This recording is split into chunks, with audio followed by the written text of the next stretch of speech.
السلام علیکم ورحمۃ اللہ وبرکاتہ۔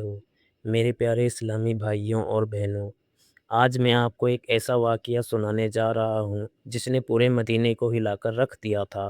ایک ایسا امتحان جس میں صرف ایک پاک دامن خاتون پر الزام نہیں لگایا گیا، بلکہ نبی پاک صلی اللہ علیہ وسلم کے گھرانے کی پاکیزگی کو نشانہ بنایا گیا۔ منافقوں نے ایسی تہمت لگائی کہ مدینے کی فضا بدل گئی۔ کچھ لوگ خاموش رہے، کچھ لوگ افواہیں پھیلانے لگے، لیکن پھر ایسا ہوا کہ ساتوں آسمانوں کے اوپر سے خود اللہ تعالیٰ نے آیتیں نازل فرمائی اور قیامت تک کے لیے ام المومنین حضرت عائشہ صدیقہ رضی اللہ عنہا کی پاکیزگی کا اعلان کر دیا۔ آج کی اس ویڈیو میں ہم اسی عظیم واقعے کو قرآن اور احادیث کی روشنی میں جانیں گے، تو ویڈیو کو آخر تک ضرور دیکھیے، کیونکہ بیچ میں وہ نقطہ بھی بیان کروں گا جس کا جواب آج بھی بہت سے لوگ نہیں دے پاتے ہیں۔ پیارے اسلامی بھائیوں، یہ غزوہ بنو مستلق سے واپسی کا سفر تھا۔ رسول اللہ صلی اللہ علیہ وسلم اپنے صحابہ کرام کے ساتھ مدینہ شریف لوٹ رہے تھے۔ اسی سفر میں ام المومنین سیدہ عائشہ صدیقہ رضی اللہ عنہا بھی موجود تھی۔ رات کا وقت ہوا، قافلہ ایک جگہ ٹھہر گیا۔ اس زمانے میں امہات المومنین کے لیے اونٹ پر ایک پردے دار کجاوا لگایا جاتا تھا۔ جب قافلہ رکتا تو اسے نیچے اتار دیا جاتا تھا۔ حضرت عائشہ رضی اللہ عنہا اس سمے کم عمر کی تھی، جس وجہ سے ان کا وزن بھی بہت ہلکا تھا۔ رات میں کسی ضرورت سے وہ حوض سے باہر چلی گئی۔ ادھر قافلے کے روانہ ہونے کا وقت ہو گیا۔ صحابہ کرام نے یہ سمجھ کر کہ ام المومنین حوض سے اندر ہی موجود ہے، اسے اٹھا کر اونٹ پر رکھ دیا اور پورا قافلہ آگے بڑھ گیا، لیکن حضرت عائشہ رضی اللہ عنہا پیچھے رہ گئی۔ جب واپس لوٹی تو دیکھا پورا قافلہ جا چکا تھا۔ انہوں نے سوچا جب لوگوں کو معلوم ہوگا کہ میں یہاں نہیں ہوں تو وہ مجھے لینے ضرور واپس آئیں گے۔ یہی سوچ کر وہ اسی جگہ بیٹھ گئی۔ انہیں بالکل اندازہ نہیں تھا کہ آگے کیا ہونے والا ہے۔ کچھ دیر بعد قافلے کے پیچھے چلنے والے صحابی حضرت صفوان بن معطل رضی اللہ عنہ وہاں پہنچے۔ ان کی ذمہ داری یہ تھی کہ اگر قافلے سے کوئی سامان یا کوئی ویکتی پیچھے رہ جائے تو اسے سرکشت قافلے تک پہنچا دے۔ جیسے ہی ان کی نظر حضرت عائشہ صدیقہ رضی اللہ عنہا پر پڑی، انہوں نے فوراً انا للہ و انا الیہ راجعون پڑھا اور نظریں جھکا لی۔ انہوں نے بنا کوئی بات کیے اپنی اونٹنی بیٹھائی۔ ام المومنین اس پر سوار ہو گئی اور حضرت صفوان رضی اللہ عنہ لگام پکڑ کر پیدل ہی مدینہ کی طرف چل پڑے۔ جب دونوں مدینہ پہنچے، یہیں سے منافقوں کو ایک موقع مل گیا۔ انہوں نے اس پاک واقعے کو جھوٹ اور تہمت کا رنگ دینا شروع کر دیا۔ افواہیں پورے مدینے میں پھیلنے لگی۔ جب یہ بات رسول اللہ تک پہنچی تو اپنے جلد بازی میں کوئی فیصلہ نہیں کیا۔ آپ نے اللہ تعالیٰ کے حکم کا انتظار فرمایا۔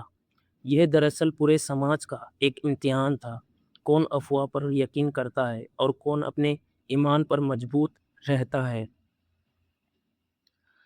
حضرت عمر فاروق رضی اللہ عنہ نے عرض کیا، یا رسول اللہ صلی اللہ علیہ وسلم، اللہ تعالیٰ نے آپ کے لیے ہمیشہ پاکیزہ چیزوں کو پسند فرمایا ہے۔ ام المومنین پر لگایا گیا یہ الزام بالکل جھوٹ ہے۔ حضرت عثمان غنی رضی اللہ عنہ اور دوسرے صحابہ کرام نے بھی حضرت عائشہ صدیقہ رضی اللہ عنہا کی پاکیزگی کی گواہی دی، لیکن منافق اپنی جھوٹی باتیں پھیلاتے رہے اور پورا مدینہ اس فتنے سے گزر رہا تھا۔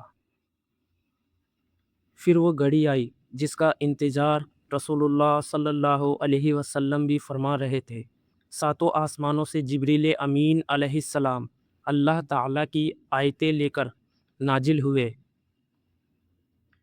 اور سورہ نور کی آیتوں نے ہمیشہ کے لیے ام المومنین حضرت عائشہ صدیقہ رضی اللہ عنہا کی پاکیزگی کا اعلان کر دیا۔ اللہ تعالیٰ نے فرمایا کہ جو لوگ یہ جھوٹا الزام لے کر آئے وہ تمہیں میں سے ایک گروہ ہے، لیکن اس گھٹنا کو اپنے لیے صرف برائی نہ سمجھو، بلکہ اس میں تمہارے لیے بھلائی بھی ہے۔ پھر اللہ تعالیٰ نے یہ بھی فرما دیا کہ جو کسی پاک دامن مومن عورت پر بنا چار گواہ کے الزام لگائے اس کے لیے دنیا میں سزا ہے اور آخرت میں بھی عذاب ہے۔ یہی وجہ ہے کہ اسلام میں تہمت لگانا، افواہ پھیلانا اور بنا تحقیق کے کسی کی عزت پر حملہ کرنا بہت بڑا گناہ مانا گیا ہے۔ جب یہ آیتیں نازل ہوئی تو رسول اللہ صلی اللہ علیہ وسلم کے چہرے پر مسکراہٹ آ گئی۔ آپ صلی اللہ علیہ وسلم نے فرمایا کہ اے عائشہ، اللہ تعالیٰ نے تمہاری براعت پاکیزگی نازل فرما دی ہے۔ یہ سن کر حضرت عائشہ صدیقہ رضی اللہ عنہا کی آنکھوں سے خوشی کے آنسو بہنے لگے۔ انہوں نے سب سے پہلے اپنے رب کا شکر ادا کیا جس نے آسمان سے ان کی پاکیزگی کا اعلان فرما دیا۔ میرے عزیزو، آج سوشل میڈیا کے دور میں ایک خبر کچھ ہی منٹوں میں پوری دنیا میں پھیل جاتی ہے، لیکن ایک مومن کی پہچان یہ ہے کہ وہ بنا تحقیق کسی بات کو آگے نہیں بڑھاتا۔ کسی کی عزت پر انگلی اٹھانے سے پہلے ہمیں یاد رکھنا چاہیے کہ ایک جھوٹی افواہ کسی کی پوری زندگی تباہ کر سکتی ہے۔ اس لیے ہمیں اپنی زبان، اپنی پوسٹ اور اپنے میسج تینوں کی حفاظت کرنی چاہیے۔ اللہ تعالی ہمیں ام المومنین حضرت عائشہ صدیقہ رضی اللہ عنہا کی محبت اور ادب نصیب فرمائے اور ہمیں تہمت، غیبت اور بدگمانی سے بچائے، آمین یا رب العالمین۔